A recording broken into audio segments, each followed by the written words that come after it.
राज्यामध्ये 15 ते 17 ऑक्टोबरला होऊ शकतं विधानसभेचं मतदान। अजित पवारांनी व्यक्त केला अंदाज, कार्यकर्त्यांना दिल्या कामाला लागण्याच्या सूचना। अजून जागा वाटप नाही आणि काही जागा आपल्या असताना आम्ही सोडणार वगैरे अशी चर्चा त्यांनी सुरू केली। तसं वागणं बरं नव्हतं। जागा वाटपाची चर्चा सुरू असताना काँग्रेसनं राष्ट्रवादीच्या जागांवर हक्क सांगायला केली सुरुवात। अजित पवारांचा काँग्रेसला टोला। काँग्रेसच्या उमेदवार निवडीसाठी आजपासून मुलाखतींना सुरुवात। आज विदर्भातल्या जागांसाठी इच्छुकांच्या मुलाखती। उमेदवारी मिळवण्यासाठी महिला कार्यकर्त्यांची घोषणाबाजी।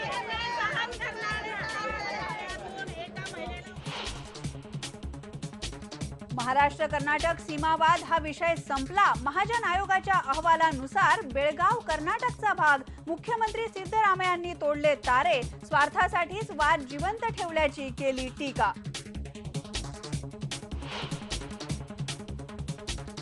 बहिष्कृतांचं जगणं स्वीकारूनही रूढी परंपरांच्या विरोधात नाशिकच्या कृष्णा चांदगुडे यांचा लढा कायम। जात पंचायतीच्या दहशतीचा बळी ठरलेल्यांना मिळवून दिलं स्वातंत्र्य।